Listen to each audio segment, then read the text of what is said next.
It began in the shadows, an ominous presence, lurking. The year was 1968. A string of seemingly random attacks, brutal and calculated, gripped Northern California in fear. The victims, young couples, their lives brutally cut short. The perpetrator, a shadowy figure known only as the Zodiac Killer. He taunted authorities. He toyed with the media. He became a phantom, a specter haunting the public consciousness. This wasn't just about the killings. It was about the terror he instilled, the fear that anyone could be next. The Zodiac Killer wasn't content with just taking lives. He wanted to own the narrative. He craved notoriety, reveling in the attention his horrific crimes garnered.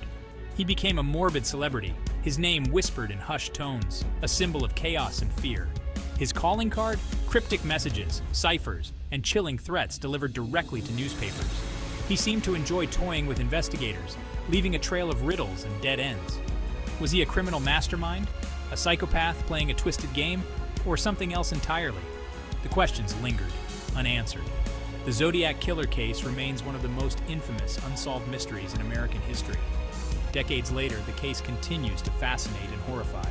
His motives shrouded in mystery. His true identity, a haunting question mark. The Zodiac Killer, a ghost in the machine of American crime, a chilling reminder that some mysteries may never be solved.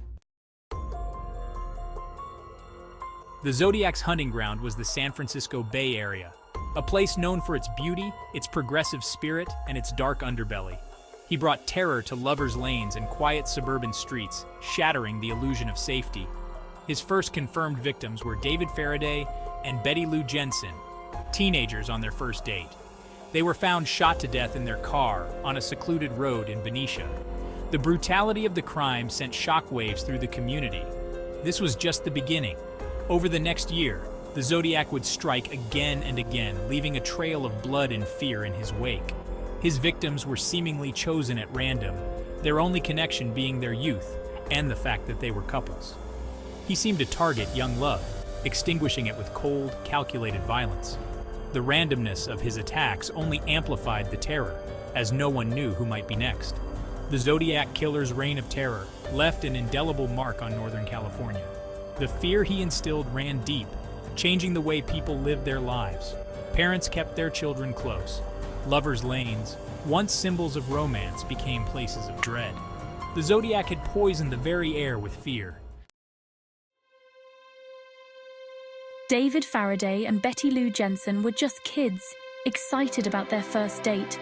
They never imagined their evening would end in tragedy, their bodies riddled with bullets on a lonely road. Their deaths, brutal and senseless, marked the beginning of the Zodiac's reign of terror. Then came Darlene Ferrin and Michael Mageau, enjoying a summer night at Blue Rock Springs Park. The Zodiac, dressed in a hooded costume, approached their car, a blinding light and the deafening roar of gunshots shattering the night.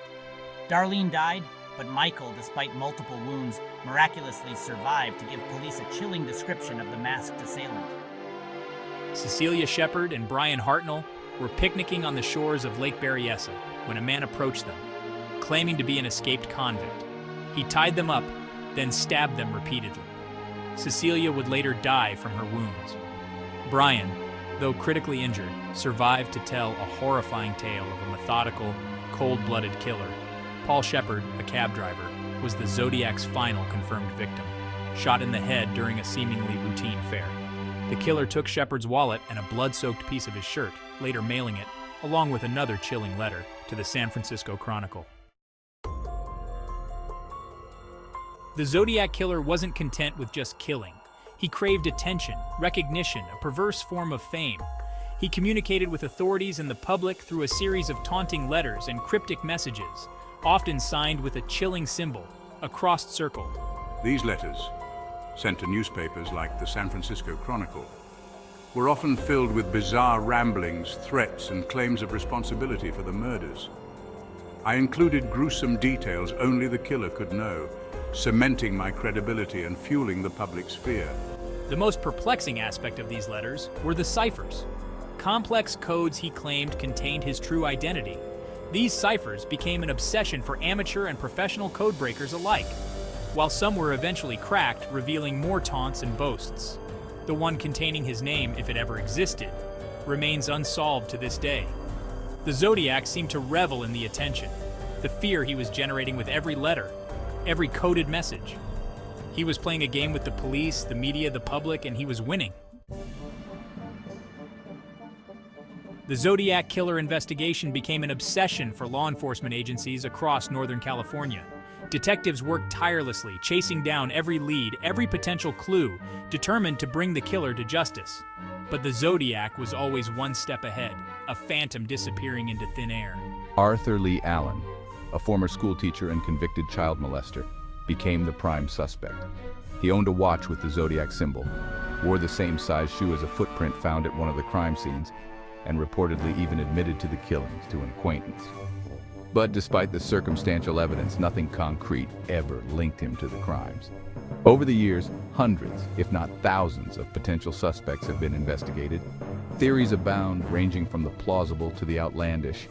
Was the Zodiac a disgruntled loner, a military man trained in code breaking, or perhaps even a famous author seeking inspiration from his own twisted imagination? Despite the advancements in DNA technology and forensic science, the Zodiac Killer's identity remains a mystery. The case, though technically still open, has gone cold, leaving a trail of unanswered questions and a lingering sense of unease. The Zodiac Killer case, despite decades of investigation and countless theories, remains unsolved. The killer, a phantom who terrorized a generation, has never been definitively identified. The lack of closure haunts the families of the victims, the investigators who dedicated their careers to the case, and the public at large. The enduring mystery of the Zodiac Killer continues to fascinate and frustrate in equal measure. Books, documentaries, and even feature films have attempted to unravel the enigma, to find the man behind the mask. Amateur sleuths and armchair detectives continue to pore over the evidence, hoping to find the missing link, the clue that will finally crack the case wide open. Will we ever know the true identity of the Zodiac Killer? Will his remaining ciphers ever be solved, revealing his darkest secrets? Or will he remain forever a ghost, a chilling reminder of the darkness that can lurk beneath the surface of even the most idyllic of places? Only time will tell. But one thing is certain, the legend of the Zodiac Killer, a chilling tale of murder, mystery, and madness, will continue to fascinate and terrify for generations to come.